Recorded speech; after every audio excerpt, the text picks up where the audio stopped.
Assalamualaikum warahmatullahi wabarakatuh. Sebelumnya, izin memperkenalkan diri, nama saya Putri Nel Hakim dengan nomor NIM 2300241 dari Sistem Telekomunikasi Angkatan 2023. Pada kesempatan kali ini, saya akan menjelaskan materi dari sistem komunikasi, yaitu modulasi digital, terutama pada binary passive keying. Pertama-tama, mengapa sih kita harus mempelajari modulasi? Modulasi ini digunakan untuk membantu proses transmisi sinyal. Perannya memungkinkan sinyal ditransmisikan untuk menjangkau perangkat tujuannya. Modulasi terbagi atas dua jenis, yaitu modulasi analog dan modulasi digital. Perbedaan antara modulasi analog dan modulasi digital adalah pesan yang dikirimkannya. Kalau untuk modulasi analog, pesan yang dikirimkannya berupa sinyal kontinu, sedangkan untuk modulasi digital, pesan yang dikirimkan berupa seperangkat simbol-simbol abstrak, misalnya 0 dan 1, atau disebut juga dengan simbol biner gitu. Nah, untuk modulasi analog juga terbagi atas dua jenis, yaitu amplitude modulation dan frequency modulation. Untuk amplitude modulation atau AM, ini akan menghasilkan gelombang pembawa berubah sesuai dengan perubahan simpangan sinyal informasi. Jadi, pada AM yang berubah-ubah itu adalah amplitudenya. Sedangkan untuk frekuensi modulation atau AM, itu modulasi yang menghasilkan perubahan pada frekuensi gelombang pembawanya. Pada modulasi digital, terbagi atas tiga jenis, yaitu amplitude shift keying atau ASK, frekuensi shift keying, FSK, dan phase shift keying atau PSK.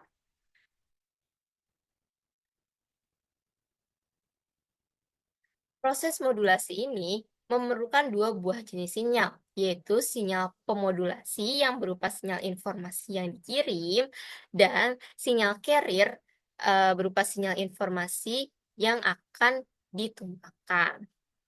Secara harfiah, modulasi merupakan proses penumpangan informasi pada sinyal pembawa berfrekuensi tinggi untuk keperluan transmisi melalui medium tertentu, baik kabel maupun nirkabel. Adapun yang disebut dengan demodulasi. Demodulasi adalah proses pemulihan sinyal termodulasi menjadi sinyal aslinya. Nah, eh, untuk contohnya, pada modulasi ini adalah proses penyiaran suara atau musik yang dipancarkan melalui sebuah pemancar radionya.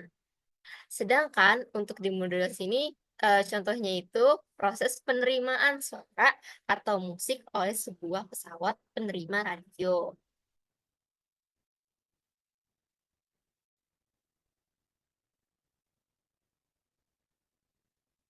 Baik, kita masuk pada modulasi digitalnya ya.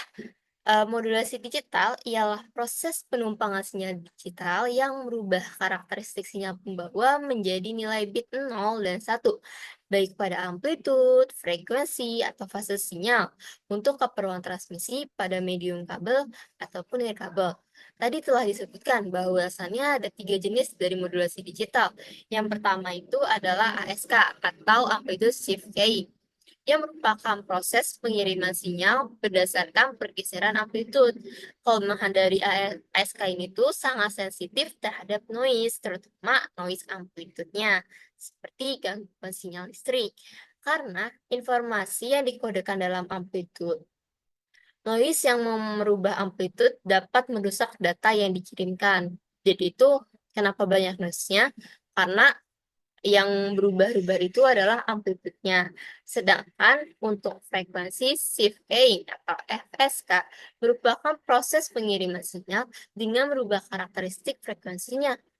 Sehingga FSK ini tuh mempunyai kelemahan, dia lebih banyak menggunakan bandwidth karena untuk memodulasinya itu frekuensi yang di frekuensi itu memerlukan ruang yang lebih besar untuk menghindari interferensi antara frekuensinya. Jadi kalau misalnya FSK ini frekuensinya itu memerlukan bandwidth yang lebih besar agar tidak terjadi interferensi. Baik, jenis yang ketiga dari modulasi digital adalah passive keying atau PSK. Passive keying merupakan metode modulasi sinyal digital yang mempertahankan nilai amplitude dan frekuensinya pada sinyal pembawa. Namun, fase sinyalnya itu berbeda sejauh pi. Jadi, ada penambahan fase antara sinyal satu dengan sinyal lainnya. Nah, PSK ini umumnya digunakan dalam komunikasi digital, terutama untuk transmisi data. Sama ya, eh, kegunaannya itu untuk transmisi data. Misalnya pada fiber optik untuk wired dan WiFi untuk wireless. Modulasi PSK akan mentransmisikan sinyal dengan amplitude dan frekuensi yang konstan dengan fase yang sesuai dengan arus data pada sinyal informasi. Nah, pada PSK juga ada dua jenis nih eh, konsep atau metodenya. Yang pertama adalah binary passive keying atau BPSK yang menggunakan dua fase yang berbeda, ada 0 derajat dan 180 derajat. Yang kedua itu ada query passive keying atau QPSK. Nah, modulasi QPSK ini merupakan data bit yang dimodulasikan dikelompokkan ke dalam simbol, di mana setiap simbol membawa 2 bit, dan setiap simbol dapat mengambil satu dari 4 simbol kemungkinan, yaitu ada 00, 01, 10, atau 11. Dari Q Pada metode modulasi QPSK ini menggunakan empat fase yang berbeda. Ada 0 derajat, 90 derajat, 180 derajat, dan 270 derajat. Nah, kita akan mengenal lebih dalam mengenai binary passive keying atau BPS. Cara ya, pada BPSK, fase dari frekuensi pembawa ubah antara dua nilai yang menyatakan keadaan biner 1 dan 0. Dalam hal ini, fasa dari frekuensi pembawa yang satu dengan yang lainnya itu akan berbeda sejauh pi radian atau 180 derajat. Oleh karena itu, sinyal BPSK ini sering disebut dengan sinyal antipodal karena bentuk sinyalnya saling berlawanan. Pengertian fase eh, Pergantian fase sebesar 180 derajat akan menciptakan perbedaan yang jelas antar dua keadaan biner tersebut, sehingga lebih tahan terhadap noise. Dan modulasi ini tuh dapat dikatakan yang sederhana dan paling sempurna dari bentuk modulasi PSK. Secara matematis, modulasi BPSK dapat dituliskan seperti ini. Itu S1T atau sinyal 1 dengan bentuk yang kontinu sama dengan minus A cos omega CT. Nah, omega CT ini tuh merupakan kepanjangan dari 2pi FCT. Sedangkan sinyal yang kedua ini secara kontinu dituliskan dengan A cos VCT. Saya mempunyai amplitudo untuk kedua sinyal ini 1. Dan nilai untuk omega CT-nya itu adalah 0. Maka sinyal pertama akan menghasilkan minus 1. Dan sinyal kedua itu akan menghasilkan 1. Nah, ini kan berbeda gitu ya, sejauh 180 derajat. Oleh sebab itu, kita dapat menyatakan bahwasannya sinyal 1 ini akan merepresentasikan digit biner 0, sedangkan sinyal 2 ini akan merepresentasikan digit biner 1. Baik, di sini adalah visualisasi dari binary passive keying atau BPSK. Saya memvisualisasikannya pada software MATLAB ya. Di sini saya mempunyai sinyal pembawa dengan frekuensi carrier-nya itu ada 40 Hz, amplitudenya 1, dan berjalan secara kontinu menggunakan fungsi kosinus sejauh atau selama 1 detik.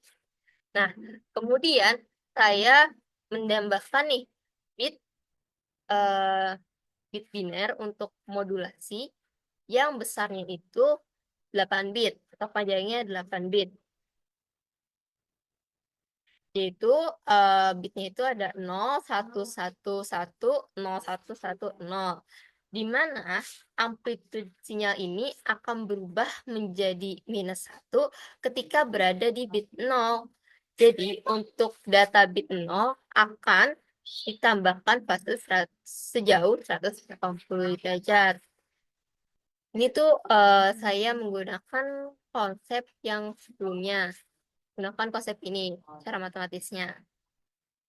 Jadi sini kita dapat lihat tuh, pada bit 0, sinyal ini tuh akan ditambahkan fase sejauh 180 derajat. Yang awalnya ketika fungsi kosinus itu dijalankan, amplitudenya akan dimulai dari 1, maka untuk maka setelah dimodulasi, amplitudenya itu akan dimulai dari -1, khusus bit yang 0 ini. Nah, di sini tuh terlihat bahwasannya ada perubahan fase. Di sini dari bit 0 ke bit 1. Bit 1 akan tetap gitu, berada di amplitude 1. Jadi di sini setelah ini berjalan sejauh 5 Hz, akan terjadi perubahan fase 180 derajat ke amplitude awal. Itu yaitu 1. Nah, baik, di sini saya akan menjelaskan mengenai pembangkitan sinyal BPSK melalui diagram BPSK.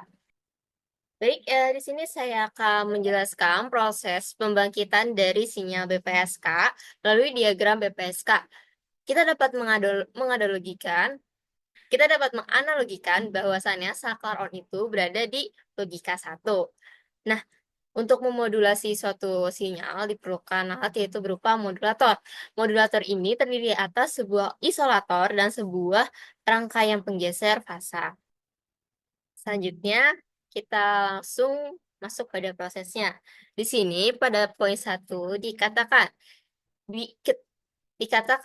ketika bit 1 masuk ke saklar tanda,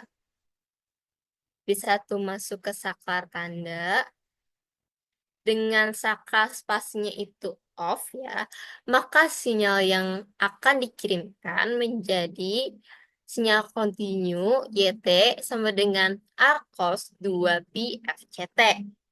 Nah, yang kedua ini, ketika bit 0 ini yang menjadi input, maka melalui rangkaian pembalik, bit masuk ke saklar spasi dengan saklar tandanya itu off, sehingga mengalami pergeseran. Sini ada pergeseran fasanya itu ya, menjadi sinyal kontinu YT sama dengan A cos 2pi FCT ditambah pi. Itu kan 180 derajat. Nah, terakhir mengenai keunggulan dan kekurangan dari BPSK.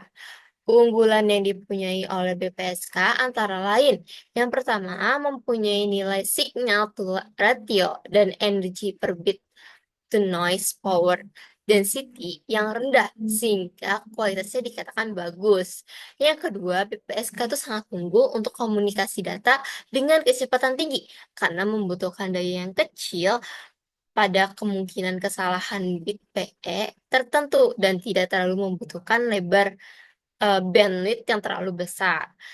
Dan untuk kekurangannya itu, BPSK ini mempunyai nilai bitrate to bandwidth ratio yang rendah, sehingga proses transmisi datanya itu menjadi lebih lambat. Mungkin cukup sekian pemaparan materi dari saya. Mohon maaf apabila masih banyak sekali kekurangan dalam penyampaian atau kekeliruan. Wassalamualaikum warahmatullahi wabarakatuh.